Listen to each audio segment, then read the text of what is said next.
Paz do Senhor, irmãos. Hoje, depois de 2 semanas, voltamos aqui novamente para ministrarmos mais sobre a palavra de Deus. Vamos dar continuidade agora semanalmente, em nome de Jesus, sem interrupções, até o grandioso momento que nós poderemos novamente nos encontrar na casa do Senhor para podermos ministrarmos lá a palavra de Deus. Amém? Bom, hoje nós falaremos sobre o capítulo 21 de Êxodo. Deus continua a mostrar sua lei ao povo. Deus continua a demonstrar a sua lei ao povo. O que nós falamos no capítulo 20? Há 15 dias atrás, quando nós ministramos sobre essa palavra maravilhosa. No capítulo 20 está registrado os 10 mandamentos da lei de Deus. Então Deus instituiu 10 mandamentos para que o povo seguisse e para que aquele povo que estava sendo liberto daquela escravidão no Egito, teria que viver exatamente daquela maneira que Deus queria que eles vivessem. Então Deus deu 10 mandamentos. Olha, você não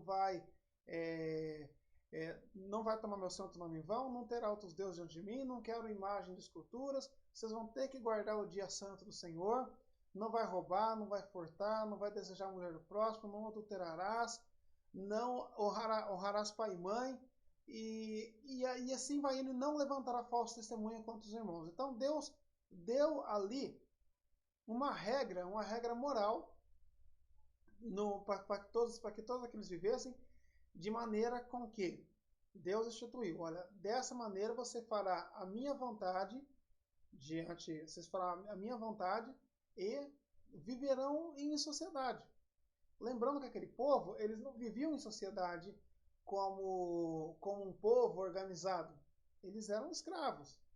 Então eles não tinham divisões governamentais, eles não tinham legislações, eles não tinham absolutamente nada. Então Deus deu esses 10 mandamentos.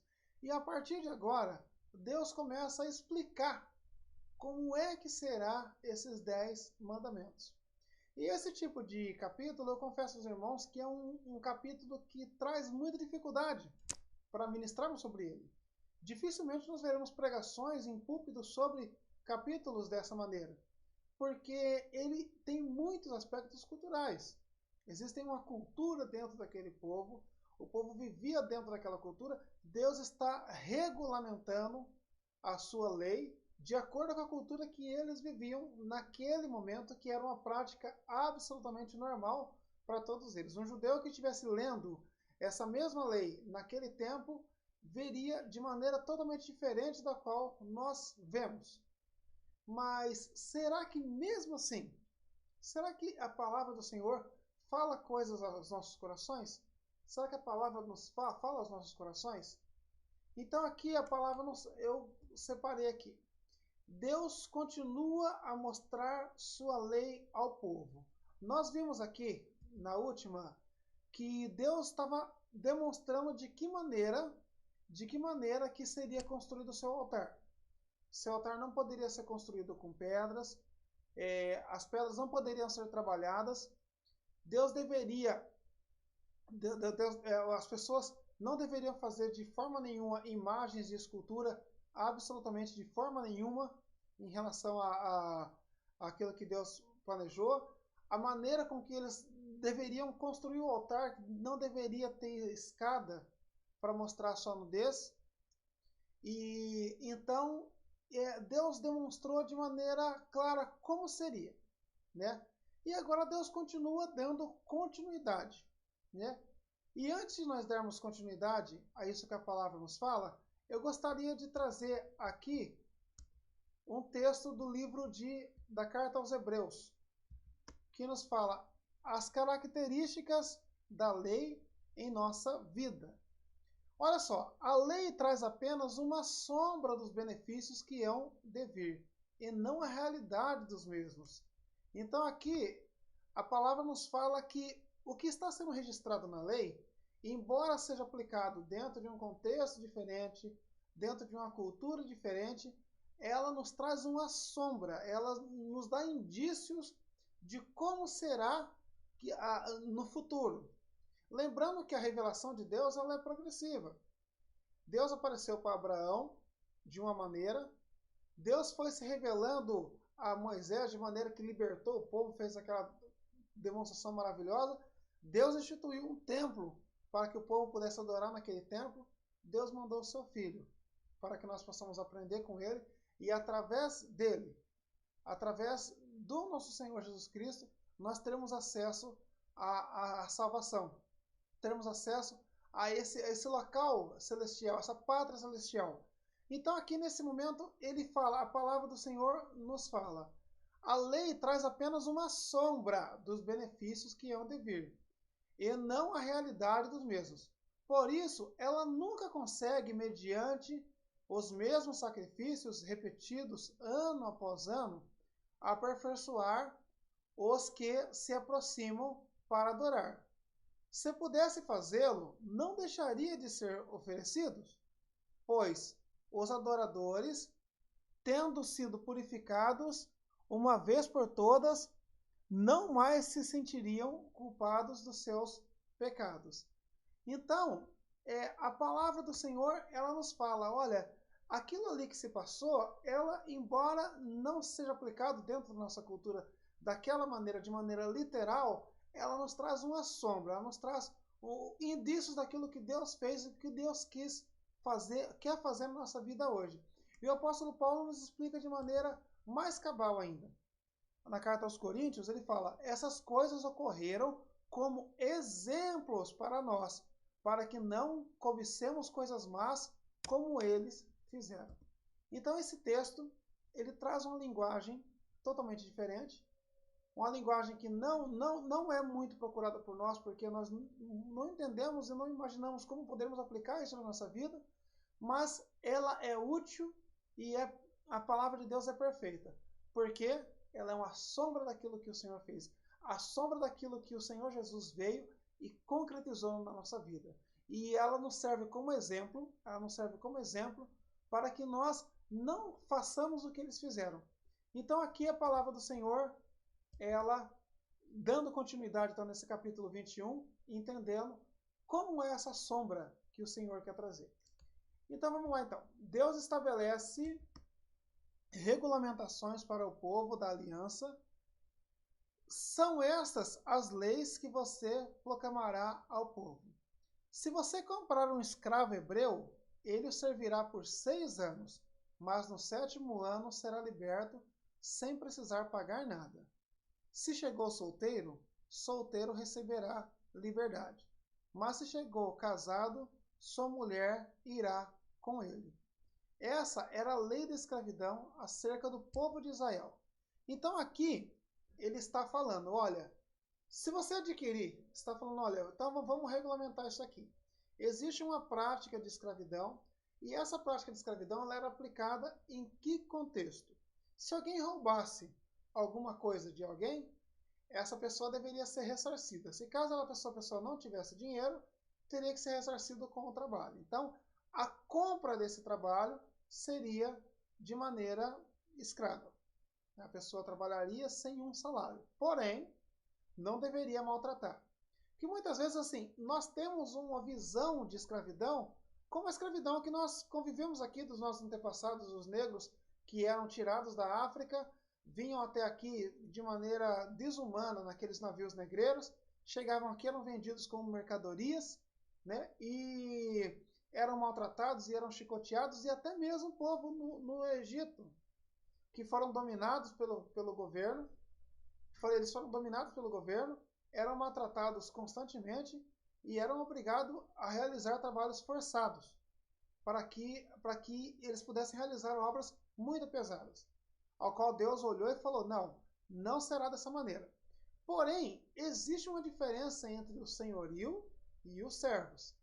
E esses servos, eles eram escravos, existia uma cultura que fazia com que o próprio povo hebreu, dentro daquele povo da aliança, existiam senhores e existiam servos. Porém, esse servo não seria tratado da maneira como que eles só eram tratados no Egito, porque existiam leis ao qual Deus dava a proteção aos escravos. Olha só que a palavra nos fala. Se comprar um escravo hebreu, ele o servirá por 6 anos, mas no 7º ano será liberto sem precisar pagar nada. Então, essa escravidão ela tinha um limite.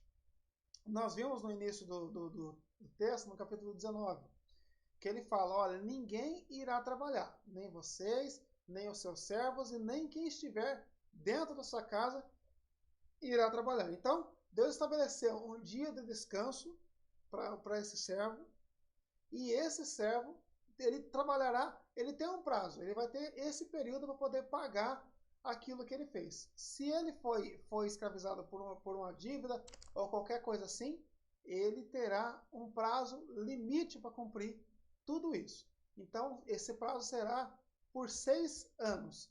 E após 6 anos, no 7º ano, que é o chamado ano do jubileu, ele poderá sair livre e de graça, sem ter que ressarcir aquela dívida que ficou com o seu senhor. Ele deverá sair. Mas olha só que coisa interessante. O servo poderá ficar por livre e espontânea vontade. Olha só. Se o seu senhor lhe tiver dado uma mulher, e esta lhe tiver dado filhos ou filhas, a mulher e os filhos pertencerão ao senhor. Somente o homem sairá livre. Se, porém, o escravo declarar, eu amo o meu senhor, a minha mulher e os meus filhos, e não quero sair livre, o seu senhor levará perante juízes, terá que levá-lo à porta ou à lateral da porta e furar a sua orelha. Assim, ele será escravo por toda a vida. Esse texto ele traz uma riqueza muito grande para a nossa vida hoje, como servos do Senhor que nós somos hoje. E no final da mensagem eu quero trabalhar mais sobre isso. Mas, de repente, num determinado momento, chegava o período que ele ganharia esse direito à liberdade. Ele trabalhou por 6 anos ali e falou, nossa, o ano que vem é o 7º ano. Finalmente eu vou ficar livre da minha dívida, eu vou poder me reintegrar à sociedade de maneira digna, eu não poderei ser escravo. Mas, de repente, ele pode dizer, não, eu não quero ir. Eu amo meu senhor, eu amo minha mulher e os meus filhos, e não quero sair livre. Veja bem, esse homem que foi escravo, ele foi escravo por conta de uma dívida. Então, se ele adquiriu uma mulher, o livro de Deuteronômio falará isso, ele deverá pagar um dote por ela, deverá demonstrar que ele tem condições de manter aquela família. Se caso ele não tiver condições de manter essa família, ele sairá sozinho e a família ficará com o seu senhor. É uma maneira com a qual Deus instituiu para que o povo pudesse ter viver esse regime que eles viviam de maneira mais humana. E dessa maneira, ele teria a opção de dizer, não, eu quero ficar e continuar. Então ele teria um furo na orelha, ele teria uma marca de um furo na orelha. Em algumas traduções fala que a orelha dele seria furada com a sovela, que é um instrumento parecido com uma caneta, com a ponta, e aí chega até a porta da casa do Senhor. Ele vai declarar perante juízes e vai falar, não, eu não quero ir, eu amo meu Senhor, eu não quero.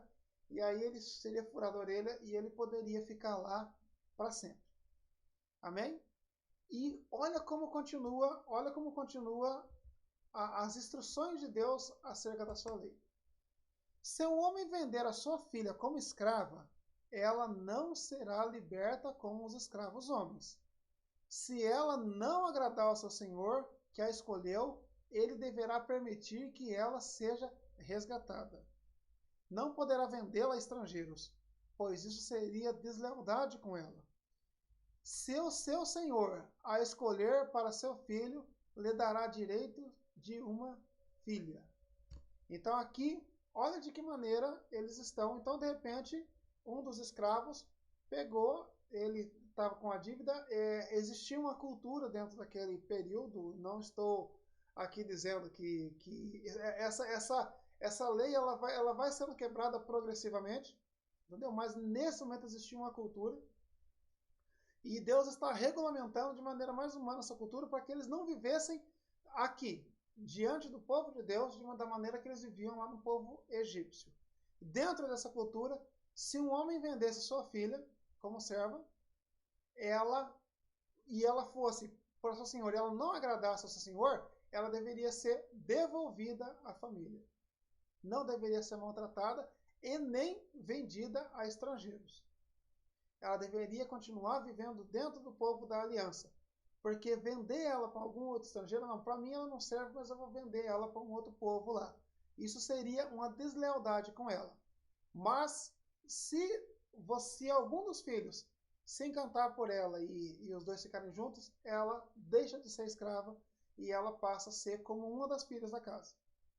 Então, essa lei, ela traz um benefício para a mulher. Muitas vezes a gente imagina que existia uma cultura totalmente machista. E aqui, nesse momento, dentro da cultura que eles viviam, Deus está resguardando as filhas da aliança. Então aqui ela falou, não será de qualquer jeito. Essa serva, ela ficará na casa e deverá ser muito bem tratada por todos. E a palavra continua nos falando acerca das coisas. A lei de Deus para com quem tomar serva por mulher. Se o Senhor tomar uma segunda mulher, não poderá privar a primeira de alimento, de roupas e dos direitos conjugais. Se não lhe garantir essas três coisas, ele poderá ir embora sem precisar pagar nada. Ela poderá ir embora sem precisar pagar nada. Então aqui existia uma cultura de poligamia. Um homem, ele deveria, se ele tivesse condições, ele poderia ter mais de uma esposa, né? Esse tipo de contexto, como eu já falei, e eu vou explicando para que os irmãos não entendam o que a palavra está dizendo, né? Ele falou, se ele tiver uma outra esposa, beleza, mas ele não vai poder privar a primeira. Ele vai dizer, agora estou gostando mais dessa, essa daqui é mais bonita, eu vou ficar só com essa daqui e aquela lá que se dane. Eu não quero mais saber dela. Não. Ela deverá ter os mesmos benefícios que a esposa que ele considera que ele ama. Se ele não garantir essa esposa, então ele deverá devolver ela para sua família. E assim o texto continua nos falando, a palavra de Deus continua nos ensinando aqui. Quem ferir um homem, vindo a matá-lo, terá que ser executado. E aqui a lei é muito severa. Se você matar um homem, você será executado. E se você vai até o tribunal. Todavia, se não o fez intencionalmente, ou seja, se foi um homicídio culposo, mas Deus o permitiu, designei um lugar para onde poderá fugir. Mas se alguém tiver planejado matar outro deliberadamente, tire-o até mesmo do meu altar e mate-o. Então aqui a lei está bem pesada. Olha, se você matar, você vai morrer. Se for um homicídio culposo, você terá direito de ir até uma cidade lá, e lá é o local do perdão, até você conseguir o perdão da família, certo? Mas se ficou comprovado que você planejou a morte, olha, não, eu fingi que foi sem querer, mas eu planejei a morte, você deverá ser morto, até mesmo se estiver diante do altar do Senhor. É uma lei pesada, uma lei que não poderia ser, dentro da nossa legislação, ela não poderia ser aplicada, mas dentro desse contexto aqui, era uma forma de Deus estabelecer algo mais justo, para que as pessoas não fizessem crimes deliberadamente. E olha só, e assim a lei continua. Quem agredir o próprio pai ou a própria mãe terá que ser executado. Aqui está caracterizando a quebra do 5º mandamento, se eu não estiver enganado, honrar pai e mãe. Então, quem agredir o seu pai ou a sua mãe, a pena é a pena de morte. E aqui, na verdade, é uma morte literal. Entendeu?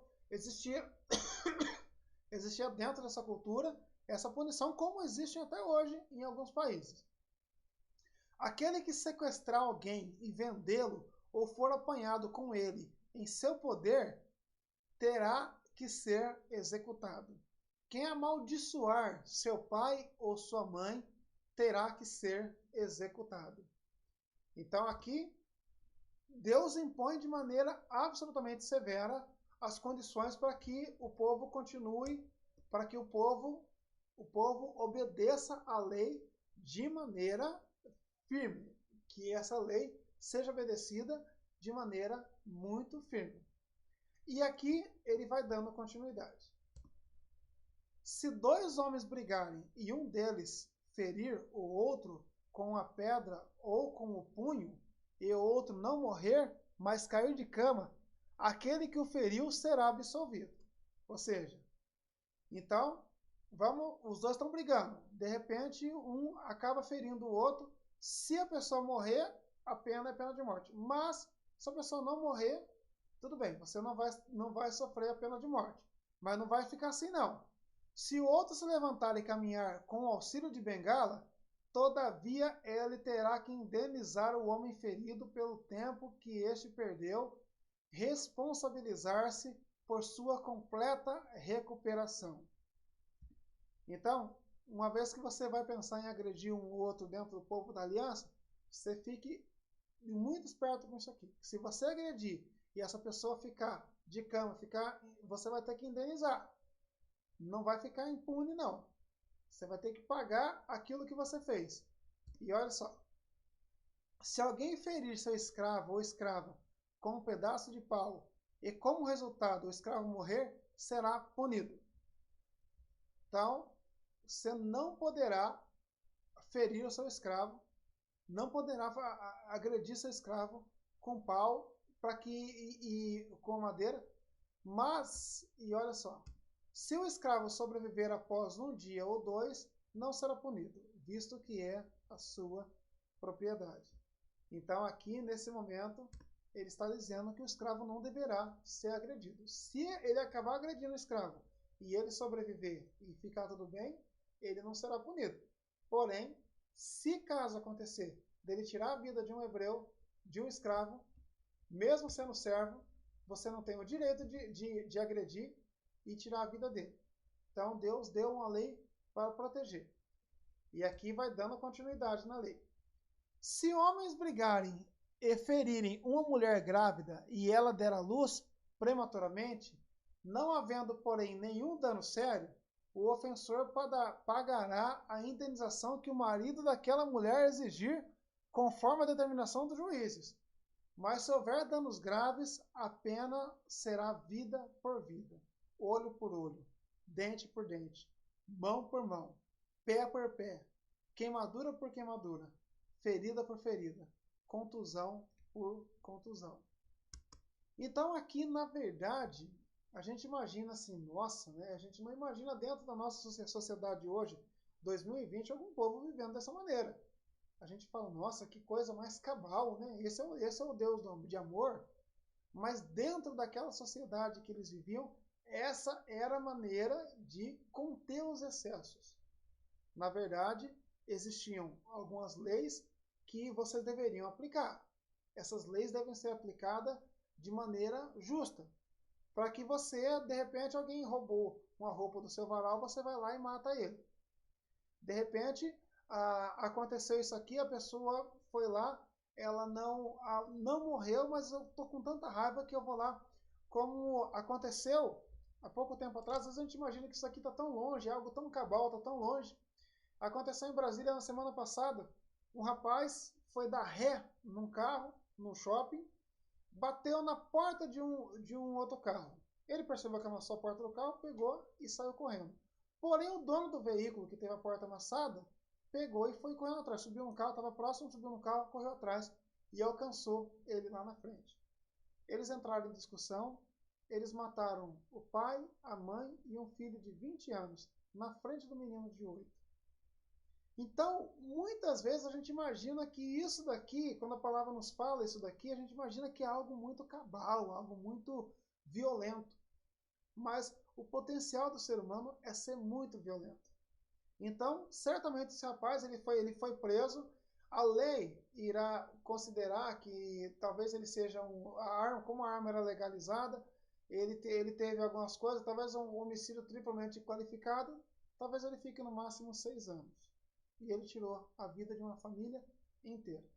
Dentro da nossa legislação, ele terá, e nesse período ele terá uma série de benefícios. Aqui, nesse momento, você tenha cuidado, porque se você cometer tal atrocidade, você vai pagar com a sua vida. E muitas pessoas tinham uma cultura absolutamente diferente, muito cabal. E essa daqui era enxergada como algo muito humano da parte de Deus para com o povo, diante da cultura que eles viviam. E como a palavra continua. Se alguém ferir o seu escravo ou escrava no olho e o cegar, terá que libertar o escravo como compensação pelo olho. Se quebrar um dente de um escravo ou de uma escrava, terá que libertar o escravo como compensação pelo dente.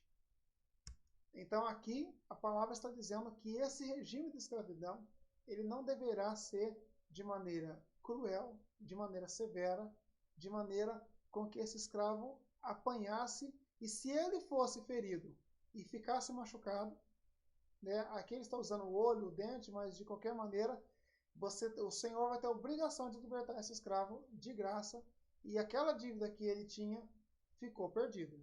Era uma maneira de Deus conter toda essa agressão. E o incrível é que tantos anos depois disso daqui, a gente imagina, não, mas dentro daquela civilização existia algo, porque era um povo da antiguidade, existia algo muito cruel, mas há tão pouco tempo atrás fizeram coisas muito piores com os escravos aqui no Brasil. Tão desumano. Mas a lei de Deus protegia. E esses escravos, eles deveriam ser o povo dentro da aliança. Seria uma maneira deles se redimirem daquilo que eles fizeram. E aqui continua. Se um boi chifrar um homem ou uma mulher, causando-lhe a morte, o boi terá que ser apedrejado até a morte, e a sua carne não poderá ser comida, mas o dono do boi será absolvido. Aqui nesse momento ele está dizendo, bom, o dono do boi não teve culpa se o boi chifrou alguém e a pessoa morreu. Então assim, o boi será morto e ninguém comerá a carne dele, será algo amaldiçoado. Porém, o dono será absolvido. Mas tem outra condição aqui. Se todavia o boi costumava chifrar e o dono, ainda que alertado, não manteve preso, e o boi matar um homem ou uma mulher, o boi será apedrejado e o dono também será morto. Caso, porém, lhe pedirem um pagamento, poderá resgatar a sua vida pagando o que for exigido. Esta sentença também se aplica no caso de um boi chifrar um menino ou uma menina. Então aqui, pessoal, vocês estão vivendo aqui no meio dessa sociedade aqui. Então, vocês têm gado, vocês têm propriedades. Então, você deverá cumprir exatamente isso que está sendo dado aqui. Se você souber que você tem um boi violento e ele chifrar alguém, saiba que a pena para você será a morte. Seria como se você tivesse sido negligente em relação a esse animal que você sabia que era perigoso. Mas se a família da pessoa exigir uma indenização, você poderá ter a sua vida salva e pagar o quanto a família quiser. E olha de que maneira que esse texto termina. Se o boi chifrar um escravo ou escrava, o dono do animal terá que pagar 360 gramas de prata, de ouro, de prata ao dono do escravo, e o boi será apedrejado. Então aqui ele terá que indenizar o dono do escravo, e o boi terá a mesma punição para se chifrar ou matar qualquer pessoa. O boi é apedrejado até a morte. Uma vez, logicamente, que isso aconteça só que se fizer isso com algum escravo, ele ganha um agravante. Além do boi ser morto, ainda ele vai ter que pagar uma indenização para o dono para quem aquele escravo servia. E o boi será apedrejado. Se alguém abrir ou deixar aberta uma cisterna, um buraco, um poço, não tendo o cuidado de tampá-lo, e um jumento ou um boi nela cair, o dono da cisterna terá que pagar o prejuízo indenizando o dono do animal, e ficará com o animal morto. Se o boi de alguém ferir o boi de outro e o matar, venderão o boi vivo e o dividirão em partes iguais, tanto o valor como o animal morto. Tanto o valor, isso, eles deverão dividir o valor do animal e dividir o animal morto. Contudo, se o boi costumava chifrar e o dono não o manteve preso, terá que pagar o boi por boi e ficará com o que morreu. Então, e essas daqui eram as riquezas, as propriedades que o povo tinha. Então, Deus está regulamentando para que eles possam ter um convívio social da melhor maneira possível, e as punições estavam sendo estabelecidas de acordo com aquilo que Deus mesmo quis estabelecer. E é dessa maneira que termina o capítulo 21. Nós falaremos sobre leis até o capítulo 24. Aqui nós falaremos apenas sobre a legislação que Deus colocou. Mas aqui agora eu gostaria de trazer um contexto, algo muito rico que Deus preparou dentro dessa palavra aqui, da palavra de Deus, dentro dessa lei, que talvez nós até, na nossa leitura, nós evitamos de ler. Nós até não lemos com frequência, por muitas vezes por considerarmos que não faz parte da nossa vida, da nossa cultura, mas que é tão importante acerca do escravo, a condição de um escravo por amor. Olha só, se porém o escravo declarar, eu amo o meu senhor e a minha mulher e aos meus filhos e não quero sair livre, o seu senhor levará perante os juízes, terá que levá-lo à porta ou à lateral da porta e furar a sua orelha. Assim, ele será escravo por toda vida. Olha que interessante, né? Nesse momento aqui agora, ele está considerando que o servo, ele coloca até como na ordem, olha, eu amo o meu senhor. Eu quero ficar aqui porque eu amo meu senhor. Eu estou sendo bem tratado aqui. Eu constituí uma família, hoje eu tenho uma família aqui. Eu era alguém que estava endividado, eu era alguém que roubei, eu era alguém que estava em dívida, mas eu fui tão bem tratado que eu resolvo ficar. Eu tenho a possibilidade de sair, mas eu considero que o que eu tenho aqui dentro é muito maior do que eu teria lá fora. Então, por isso, eu prefiro ficar. E o apóstolo Paulo, ele faz um paradoxo da nossa vida como servos de Deus. Como Deus, Jesus sendo o nosso Senhor. Porque quando nós entramos nessa condição de servos, nós temos que entender que, primeiramente, nós não temos, a vida cristã, ela é um lugar que eu não estou ali para viver minha vontade. Uma vez que eu estou vivendo como servo, eu não faço a minha vontade. Eu não sou livre para fazer a minha vontade, mas a vontade do meu Senhor. E eu devo obediência. Olha só o que o apóstolo Paulo nos fala. Foi você chamado sendo escravo? Não se incomode com isso, mas se você puder conseguir liberdade, consiga. Pois aquele que sendo escravo foi chamado pelo Senhor é liberto e pertence ao Senhor. Semelhantemente, aquele que era livre quando foi chamado é escravo de Cristo. Vocês foram comprados por alto preço. Não se tornem escravos de homens. E olha a conotação que o apóstolo Paulo nos fala. Num determinado momento, eu era escravo de Satanás. Eu estava ali fazendo a vontade de Satanás. Eu me considerava livre, mas na verdade eu era preso. Até no momento em que eu conheci esse Senhor bondoso. E a partir daquele momento, nós somos livres para servir ao Senhor. O Senhor nos comprou. Ele nos resgatou, ele nos comprou com um preço muito alto. Mas eu tenho liberdade. Se eu não quiser servir ao Senhor, eu não sirvo. Eu tenho essa liberdade. Eu não preciso servir ao Senhor se eu não quiser. Mas eu vejo tanto amor nesse Senhor. Eu vejo uma família tão abençoada aqui dentro que eu falo, o que é que eu vou querer lá fora? eu quero servir ao Senhor. Eu amo o meu Senhor e eu quero servi-lo. Então aqui a Bíblia fala que o Senhor nos comprou para que nós fôssemos servos dele, como escravos. Outrora nós éramos escravos do mundo e nós éramos livres. Então o Senhor nos libertou do mundo, mas não para que nós possamos fazer a nossa vontade, mas ele nos comprou para que nós pudéssemos ser servos do Senhor.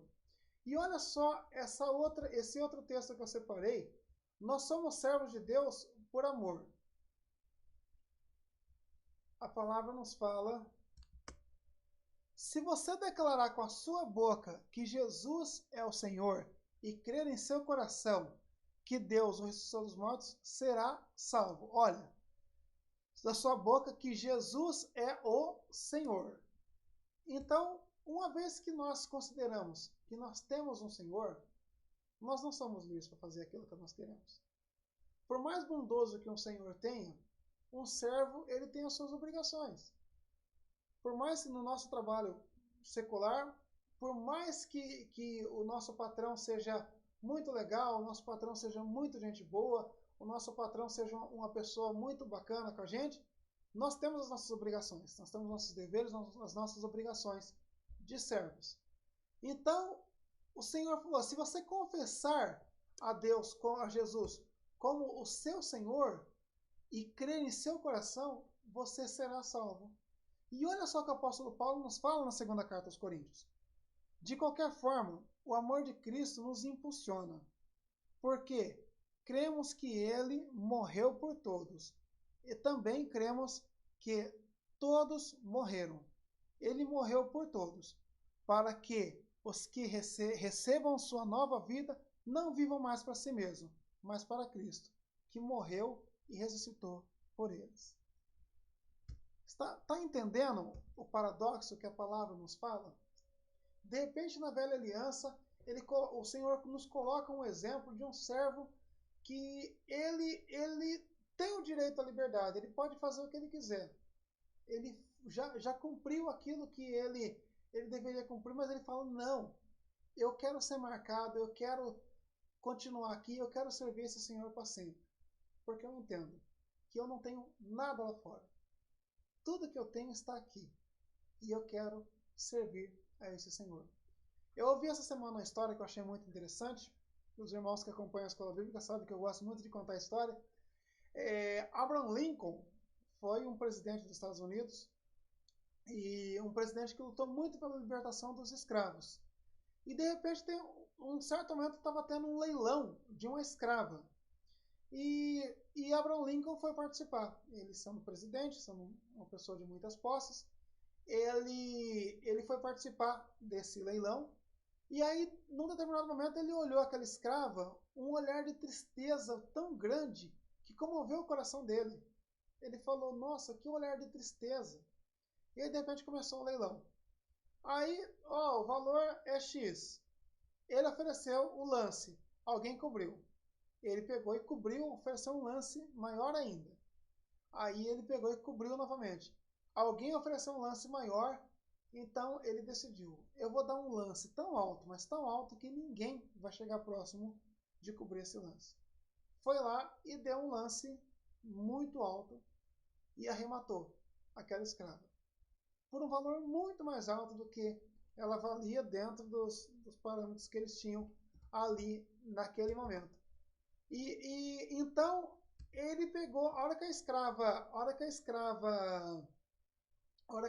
se viu essa atitude de Abraham Lincoln, chegou e falou para ele, você pagou um valor muito alto para mim.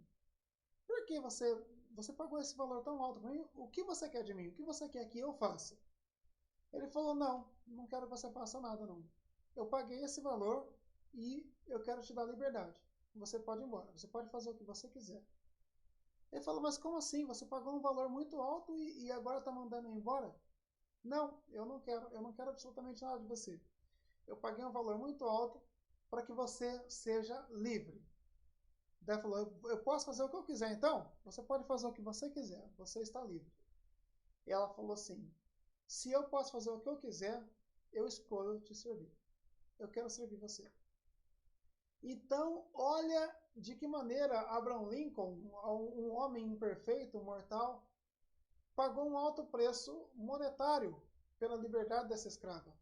E ela, reconhecendo aquilo que esse senhor fez de maneira tão generosa, ela falou: não, diante de tanta generosidade, não existe lugar que possa ser melhor do que servir a esse senhor. Se com Abraham Lincoln foi assim, o que dizer do nosso Senhor Jesus Cristo? Nós somos comprados por um alto preço, muito maior do que a quantidade de dólares que possivelmente Abraham Lincoln usou para comprar aquela escrava. Então, que nós possamos ter essa consciência de que o Senhor nos chama, o Senhor nos marca e o Senhor espera de nós obediência. E para nós encerrarmos a lição de hoje, eu gostaria de trazer um texto aqui que o próprio Senhor Jesus nos fala. As principais características de um verdadeiro servo é renunciar à liberdade e andar em obediência. Então, as principais características de um verdadeiro servo: eu renuncio à minha liberdade, a liberdade que eu tenho de fazer tudo o que o mundo faz, eu renuncio, eu abro mão de tudo isso para obedecer a esse Senhor. Porque eu sei o que esse Senhor fez por mim. E olha só o que o Senhor Jesus nos fala. Por que vocês me chamam de Senhor, Senhor, se não fazem o que eu vos digo? Então, nesse momento, não adianta absolutamente nada nós falarmos Senhor, Senhor, Senhor, se nós estamos quebrando esse elo esse elo entre nós e o nosso Senhor. Então, não adianta de absolutamente nada. Nós somos servos para servir. E o Senhor espera que nós possamos o servir na sua casa. Não apenas no ministério dentro da igreja, mas o tempo todo. Observarmos a lei do Senhor para que nós possamos fazer diante daquilo que o Senhor determinou. Porque somente assim nós estamos tendo o Senhor como o nosso Senhor. E segundo a palavra de Deus, somente assim nós teremos a salvação. Eu espero que tenha sido bênção na vida dos irmãos.